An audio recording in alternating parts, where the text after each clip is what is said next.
Kananef a pu assister le 20 mai 2014 à Paris à une conférence co-organisée par le Club d'affaires Arab Business Leader, l'Université Paris-Dauphine, IPMED et la Chambre de commerce franco-arabe, sur le thème « Le monde arabe, levier de croissance pour les PME ».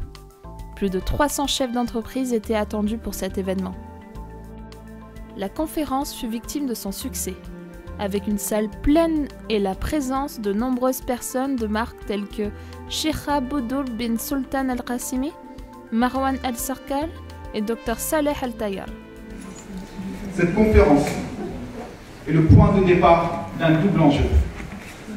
Le premier est d'aider les entreprises françaises à mieux comprendre le marché arabe et le pénétrer. Réciproquement, nous voulons assister, à travers de cette conférence, les investisseurs arabes. Nous saluons et nous remercions d'être venus de l'étranger. C'est important aujourd'hui de développer cet axe-là des PME, le monde arabe et la France, l'Europe.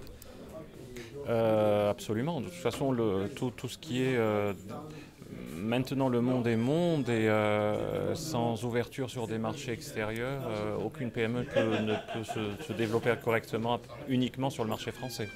Donc la région du Golfe est une région qui est en plein développement, plein boom. Et là, je considère ce genre de rencontre plutôt comme la possibilité d'un partenariat plus que uniquement la connaissance de marché. Ok, je vous remercie beaucoup. C'est moi. Chose qu'on ne sait pas, par exemple, la France est le premier pays d'Europe dans les dépôts de brevets et le troisième dans le monde. La France doit ainsi mieux communiquer. Et c'est ainsi que la France doit se rendre plus attractive pour les investisseurs arabes et le Moyen-Orient. Alors, organisateur de cet événement, c'était difficile? Déjà co-organisateur parce qu'on l'a organisé avec IPMED, la Chambre de commerce franco-arabe et l'Université Paris-Dauphine. Difficile, oui, épuisant même. Ça fait 2 mois qu'on travaille dessus nuit et jour et voilà, j'espère que les gens ont apprécié. Président alors de Arab Business Leader, c'est ça, si je prononce bien? Vous prononcez très bien. Alors c'est un club qui est aujourd'hui basé dans 37 pays, qui a pour but de faire la promotion du monde des affaires, du monde arabe vers les autres pays, inciter les gens à investir dans le monde arabe, à entreprendre dans le monde arabe, qui reste souvent inconnu et parfois même craint.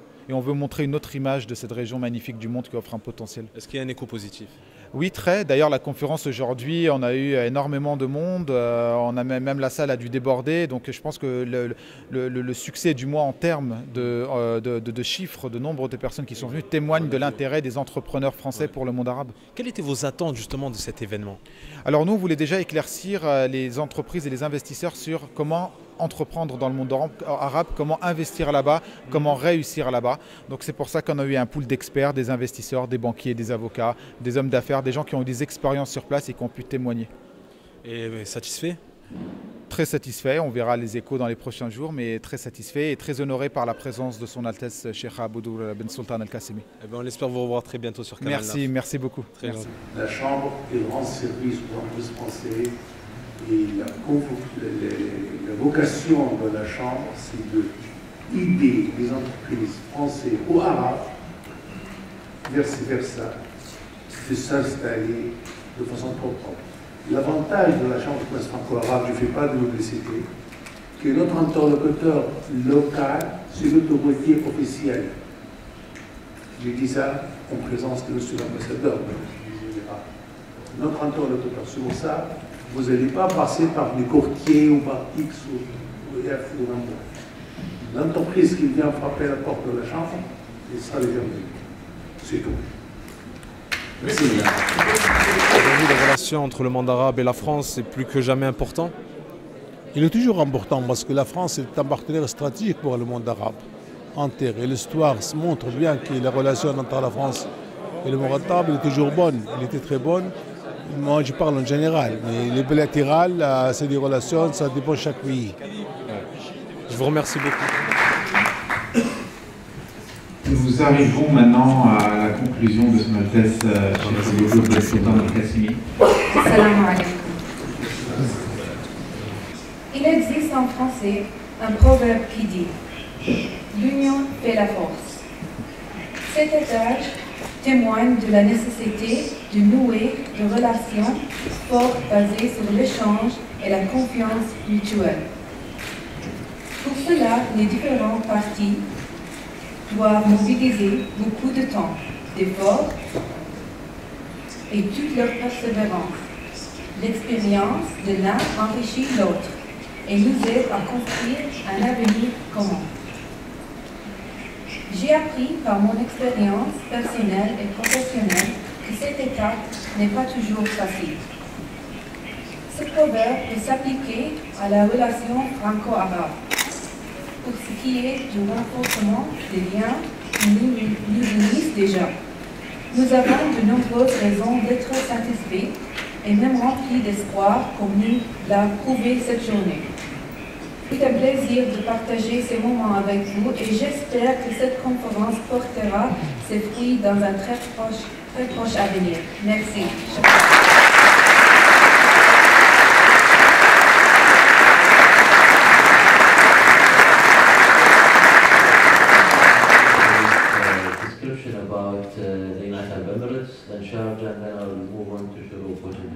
Assalamu alaikum. Alaykoum salam. Qu'est-ce que vous attendez aujourd'hui de cet événement, justement cette conférence ici sur Paris Dauphine, PME et monde arabe? طبعا تسعى إمارة الشارقة متمثلة بهيئة الشارقة للاستثمار والتطوير الترويج عن فرص الاستثمارية في إمارة الشارقة. نسعى من خلال هذا المؤتمر تسليط الضوء على القطاعات التي نركز عليها في استقطاب الاستثمارات. تعتبر فرنسا كبلد من البلدان القوية من ناحية الاقتصاد. من خلال هذه الندوة سوف نتحدث عن الفرص الاستثمارية، نتحدث عن قطاعات مختلفة. أبرز القطاعات التي نروج عليها في إمارة الشارقة قطاع الصحة، هو قطاع مهم، نريد أن نستقطب شركات من فرنسا في قطاع الصحة. أيضا قطاع البيئة هو قطاع واعد في دولة الإمارات العربية المتحدة، ونحن في إمارة الشارقة نسعى إلى استقطاب أكبر شركات التي سوف تريد أن تستثمر في قطاع تدوير النفايات أو توليد الطاقة عن طريق الطاقة النظيفة. بالإضافة إلى ذلك قطاع مهم وهو القطاع الثالث هو قطاع الصحة.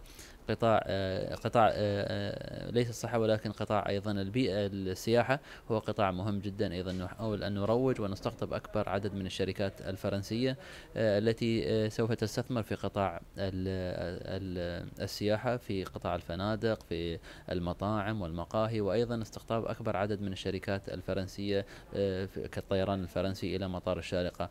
القطاع الأخير التي سوف نركز عليه هو قطاع النقل والمواصلات، علما بأن الشارقة تقع في موقع متميز يجمع ما بين طبعا في وسط الشرق الأوسط، تجمع آسيا وأوروبا. فمن خلال هذه التجربة جعل دولة الإمارات من أفضل الدول لاستقطاب الاستثمارات. بارك الله فيك. شكرا. Le potentiel est là. Alors le potentiel est là clairement pour développer donc l'activité notamment des PME puisque c'était un peu plus le sujet et on a compris que dans certains secteurs tels l'énergie, les énergies renouvelables, il y avait donc énormément de choses à faire. S'il y a un mot à retenir cette fin de conférence, un mot pour résumer. Opportunité. Je vous remercie. Je vous en prie. La jeunesse à l'honneur.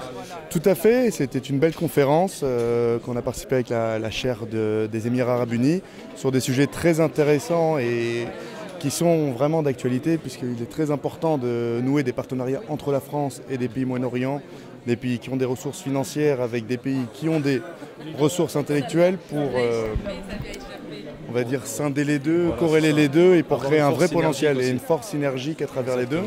Parce que, comme il a été dit dans la conférence, il est important de créer cet échange et pas cette hache à vente comme il avait été dit. Et les compétences, ils sont de tous bords alors? Tout à fait, oui, parce qu'on peut retrouver par ce développement bilatéral des compétences et à la fois dans le Moyen-Orient et dans le monde européen, dont la France, et essayer de les faire travailler ensemble pour amener à des développements futurs beaucoup plus importants, puisque l'échange culturel a toujours été un facteur d'essor, que ce soit économique, politique ou culturel. Je vous remercie.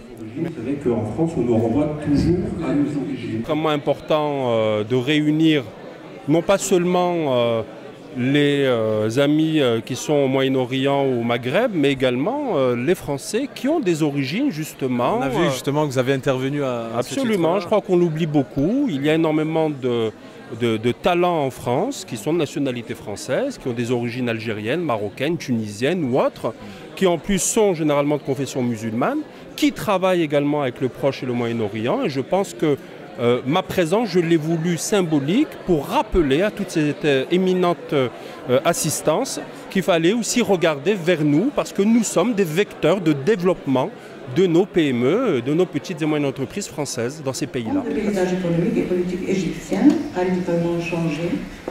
En conséquence, l'économie se trouve désormais confrontée à des difficultés majeures. La place de la femme dans les affaires aujourd'hui. Vous savez, l'autonomisation des femmes autour du monde a un problème, surtout au Moyen-Orient. Les femmes représentent de 1 à 7 de 5887 entreprises au Moyen-Orient. C'est un pourcentage très peu. C'est pour ça que nous sommes là aujourd'hui, pour parler des PME. Surtout, vous connaissez encore que les PME aident à générer de valeur au secteur qui aide à la croissance et au développement. Oui. C'est important. Oui. Aujourd'hui, la conférence, vous êtes satisfaite? Oui, très satisfaite. Elle était géniale. Ok, écoutez, je vous remercie. Alors, vous êtes directeur d'un master en finance islamique, c'est ça? Effectivement, un executive master de finance islamique à l'Université Paris-Dauphine. Pouvez-vous le présenter en quelques mots, justement? C'est un executive master de 6 modules, de 450 heures, avec un cycle de conférences annuelles de ce type-là qu'on a vu. Donc, une conférence sur les PME, le monde arabe. La semaine dernière, on a fait une conférence sur l'état des lieux de la finance islamique. On organise un voyage annuel au Moyen-Orient pour rencontrer les grandes institutions phares de la finance islamique. Donc voilà. Sur Paris-Dauphine, hein? C'est sur Paris-Dauphine, tout à fait. Pourquoi ce choix de ce master? En fait, j'ai fait ce master pour compléter mes connaissances en finance islamique et aussi pour nouer un certain nombre de contacts parce qu'il faut savoir que ce master, quasiment 90% des intervenants sont des professionnels reconnus dans leur domaine d'expertise. Ces professionnels viennent de l'étranger, il y en a qui sont en France, il y en a qui viennent du Moyen-Orient, de l'Afrique du Nord. Et donc c'est un moyen aussi de côtoyer et de brassage pour nouer des contacts avec des professionnels de la finance islamique experts dans leur domaine. Et aussi c'est un moyen aussi de nouer des contacts avec un certain nombre de personnes qui s'intéressent à la finance islamique mais qui viennent d'horizons divers. Et en général, ils ont un background qui est assez intéressant et assez enrichissant. Suite maintenant de cet événement, on a vu qu'il y a un écho positif de par tous les participants, les conférenciers également.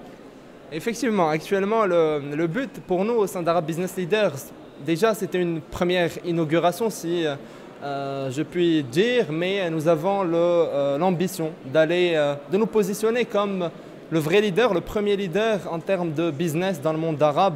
Et en relation avec la France, l'Europe aussi, nous avons des bureaux qui sont présents dans un peu plus de 35 pays, dans lesquels nous avons des gens qui sont très motivés, qui connaissent de manière assez exceptionnelle et de manière très, très précise tous les rouages pour qu'une entreprise puisse s'implanter dans un pays ou un autre. Je vous donne l'exemple de notre président, M. Hussam Nasraoui, qui actuellement se positionne comme l'un des acteurs majeurs dans les pays du Golfe, mais également en relation avec les investisseurs ou les PME françaises. Ouais. Et je peux vous dire que nous avons l'ambition de nous positionner comme leader sur tout ce qui est business entre les pays du Golfe et la France d'un côté, également le monde arabe de l'autre, et plus largement le monde entier si vous me permettez d'être ambitieux. Bien sûr, il faut l'être. Nous vous remercions de nous avoir suivis et nous vous donnons rendez-vous très prochainement sur votre chaîne de proximité pour toujours plus de programmes. À très bientôt.